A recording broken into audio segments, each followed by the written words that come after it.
Video के starting पर हम लोग ल्यूसी को देखते हैं। वो दुकान पर कुछ सामान खरीदता है तो उसे जो छुट्टे पैसे मिलते हैं, बाहर एक आदमी बैठा होता है, वो उससे वो पैसे दे देता है गरीब समझकर। और वो फैन लिलिन के फादर होते हैं। अब वो काफ़ी ज़्यादा गुस्सा हो जाते हैं कि किसी ने उसके ऊपर पैसे फेंक कर दिए हैं, यानी कि उसे गरीब समझ रहा है। तो वो ल्यूसी को रोकता है और उसके साथ ज़ोर ज़बरदस्ती करने लगता है। उसको बोल रहा होता है कि तुमने आखिर मुझे समझ के क्या रखा है। अगर मैं ज़मीन पर बैठा हूँ इसका मतलब ये नहीं कि मैं गरीब हूँ, और मैं गरीब हूँ, लेकिन मुझे तुम्हारे जैसे लोगों की पैसों की कोई भी ज़रूरत नहीं है। तुमने आखिर मुझे समझ के क्या रखा है। फैन लिलिन के फादर ड्रंक होते हैं, वो अपना आपा खो देते हैं और ल्यूसी को जो मनसो बोलने लगते हैं। और ल्यूसी बेचारा कुछ बोल भी नहीं पाता, क्योंकि अगर वो बोलता तब भी वो सुनने के लिए तैयार नहीं थे। अब वहाँ पर फैन लिलिन की मॉम आ जाती है और वो उसके फादर को संभाल रही होती है और ल्यूसी को भी डांट रही होती है कि तुम्हें किसी को भी इस तरह से ट्रीट नहीं करना चाहिए। अगर कोई गरीब भी है तब भी तुम्हें उस तरह से पैसे फेंक कर तो नहीं देना चाहिए। और उधर पीछे फैन लिलिन होती है जो सब कुछ सुन रही होती है। ल्यूसी भी नोटिस करता है कि वो फैन लिलिन है और उसे समझ आ जाता है कि वो फैन लिलिन के मॉम डैड हैं। तो उसे बहुत ज़्यादा बुरा लगता है। बेचारा बहुत ज़्यादा स्पीचलेस हो चुका होता है और कुछ बोल भी नहीं पाता। इसके बाद वो वहाँ से चला जाता है और उसकी मॉम उसको रोकती है, बट फिर भी वो नहीं रुकता।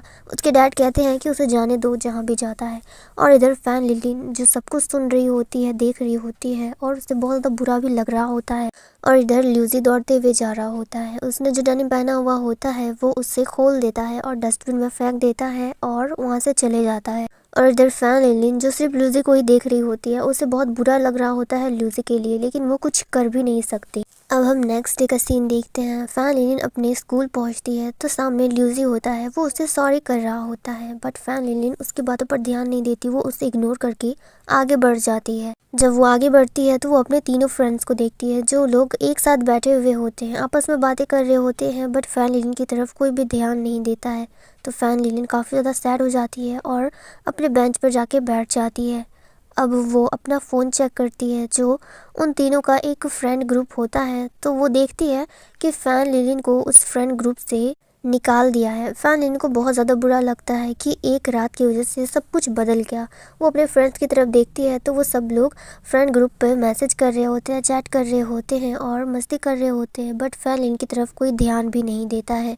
जब वो लोग वहाँ से जा रहे होते हैं तब भी वो लोग फैन लिलिन पर ध्यान नहीं देते और ये सब चीज़ें ल्यूसी देख रहा होता है। उसे पता होता है कि अब फैन लिलिन का कोई भी फ्रेंड नहीं है। वो बहुत ज़्यादा सैड है तो वो उससे बात करने के लिए उसके पास जाता है। ल्यूसी फैन लिलिन से कहता है कि क्लास में ऐसे अकेले बैठने से तो अच्छा है कि हम लोग बाहर से थोड़ा घूम कर आ जाए। अगर तुम बाहर जाओगी तो तुम्हें थोड़ा सा अच्छा लगेगा, इससे अकेला तो महसूस नहीं होगा। तो फैन लिलिन को और ज़्यादा गुस्सा आ जाता है। वो कहती है कि तुम मुझसे दूर रहो, तुम मेरे पास भी मत आना, तुम्हारी वजह से मैंने अपने सारे फ्रेंड्स भी खो दिए। फैन लिलिन ल्यूसी को धक्का मारती है। उसे काफ़ी ज़्यादा गुस्सा आया होता है ल्यूसी पर, तो वो वहाँ से चली जाती है। इधर हम लोग ल्यूसी को देखते हैं जिसके ड्रेस पर चौक का दाग लग चुका होता है। जब वो उसे साफ कर रहा होता है तभी वहाँ पर उसके टीचर आ जाते हैं। उसके टीचर उसको समझाते हैं कि ऐसे टाइम पर ऐसे सिचुएशन आते रहेंगे, बट तुम्हें कभी भी इससे हार नहीं मानना है। अगर तुम हार मान गई तो तुम पीछे ही रह जाओगे।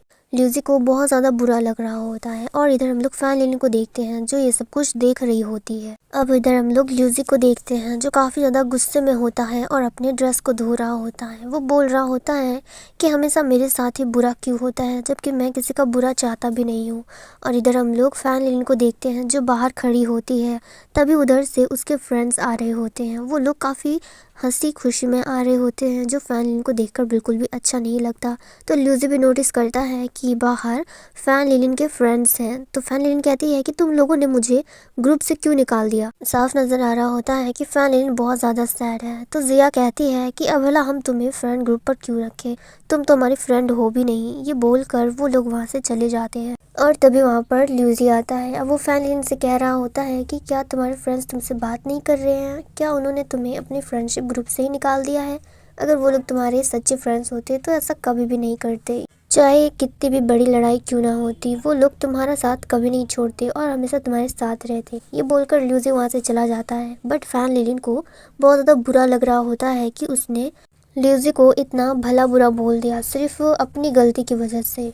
फिर वो अपने फ्रेंड्स की वो ग्रुप पिक्चर को देखती है जो उन्होंने अभी अपलोड किया होता है। वो तीनों काफ़ी ज़्यादा खुश नज़र आ रहे होते हैं। अब हम नेक्स्ट सीन ल्यूसी का देखते हैं। वो अपने अपार्टमेंट पहुंचता है तो हम देखते हैं कि वहाँ पे काफ़ी ज़्यादा डेकोरेशन किया हुआ होता है। वो जैसे ही एंटर करता है तभी उसकी मॉम उसको बर्थडे विश करती है, यानी कि आज ल्यूसी का बर्थडे होता है। ल्यूसी की मॉम काफ़ी ज़्यादा एक्साइटेड होती है क्योंकि आज ल्यूसी का बर्थडे है और वो उससे मिलने के लिए रोज़ाना नहीं आ पाती क्योंकि वो भी एक बिजनेस वूमेन है।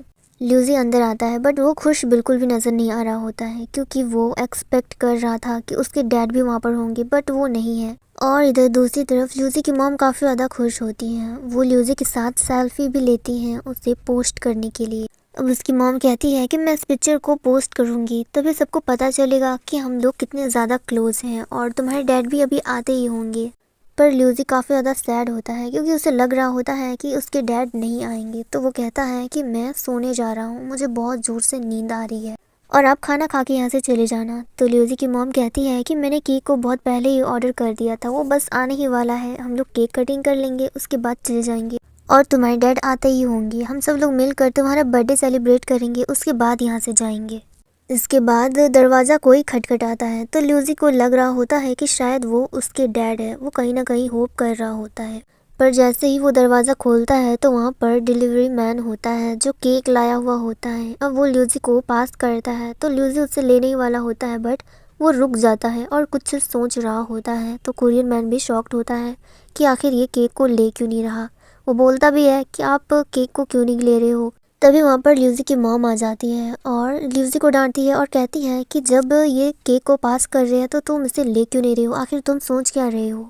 खैर आज तुम्हारा बर्थडे है तो मैं तुम्हें कुछ भी नहीं बोलूँगी, मैं तुम्हें नहीं डांटूंगी। जिसके बाद ल्यूसी की मॉम उसके फादर को कॉल करती है, उससे पूछती है कि क्या तुम नहीं आ रहे हो। तो वो बताते हैं कि वो बहुत ज़्यादा बिजी हैं और वो ल्यूसी का बर्थडे अटेंड नहीं कर पाएंगे। और ये सुनने के बाद ल्यूसी की मॉम काफ़ी ज़्यादा अपसेट हो जाती हैं। वो इतनी ज़्यादा सैड होती हैं कि जितना भी उन्होंने डेकोरेशन किया हुआ होता है वो सब कुछ उखाड़ने लगती है। वो गुस्से में बोल रही होती है कि आज तो तुम्हारे बेटी का बर्थडे था बट तुम थोड़ा सा भी टाइम निकाल कर यहाँ पर नहीं आ पाए, तुम एक बाप कहलाने के बिल्कुल भी लायक नहीं हो। और इधर खड़ा ल्यूसी जो सब कुछ देख रहा होता है उससे भी बहुत ज़्यादा बुरा लगता है। वो अपनी मॉम को देखता है तो वो बहुत ज़्यादा रो रही होती है क्योंकि ल्यूसी के पेरेंट्स एक साथ नहीं रहते। इसकी वजह से ल्यूसी को भी अकेले रहना पड़ता था और आज उसका बर्थडे था तो वो एक्सपेक्ट कर रही थी कि ल्यूसी अपने पेरेंट्स के साथ थोड़ा सा टाइम स्पेंड करेगा बट आज वो भी नहीं हो पाएगा क्योंकि उसके फादर इतने ज़्यादा बिजी थे कि वो आ ही नहीं पाए। इधर हम लोग ल्यूसी को देखते हैं। ये सब कुछ देखते देखते उसे वॉमिटिंग आने लगती है। अब जैसे ही वॉमिटिंग करने वाला होता है अब वो सोचने लगता है कि वो अपने डैड के साथ कार में बैठे हुए थे और उससे गलतफहमी हुई थी कि उसके डैड उसे गले लगा रहे हैं, जो देखकर वो काफ़ी ज़्यादा खुश हुआ था। बट एक्चुअली में उसके डैड उसके लिए डोर ओपन कर रहे थे ताकि ल्यूसी वहाँ से चले जाए। वो ल्यूसी के डैड के साथ दो पल की खुशी होती है जो बस कुछ सेकंड में ही चली जाती है। उसके डैड कहते हैं कि मैंने तुम्हारे लिए डोर ओपन कर दिया है तो तुम यहाँ से अब जा सकते हो। ल्यूसी भी काफ़ी ज़्यादा डिसअपॉइंटमेंट हो जाता है और वो कार से निकल जाता है। और वो मोमेंट उसके लिए बहुत ज़्यादा बुरा था क्योंकि उसे लगा कि उसके डैड उससे बिल्कुल भी प्यार नहीं करते। अब इधर हम लोग प्रेजेंट पे देखते हैं ल्यूसी वॉमिटिंग कर रहा होता है। उसकी तबीयत बहुत ज़्यादा ख़राब हो चुकी होती है एक बार वो सब कुछ याद करने के बाद और फिर से वैसा होने के बाद। और इधर दूसरी तरफ हम लोग फैन लिलिन को देखते हैं। वो भी सैड होती है क्योंकि उसके डैड बहुत ज़्यादा ड्रिंक करते हैं, वो बहुत ज़्यादा ड्रंक रहते हैं और नशे की हालत में कुछ भी बोलने लगते हैं जो फैन लिलिन को बिल्कुल भी अच्छा नहीं लगता। उसका बस दिल ही टूट जाता है उनकी बातें सुनने के बाद। बट फैन लिलिन कभी भी अपने डैड को चाह के भी हेट नहीं कर सकती क्योंकि वो उससे बहुत ज़्यादा प्यार करती है। और इस मोमेंट पे हमारा ये सीन कट हो जाता है।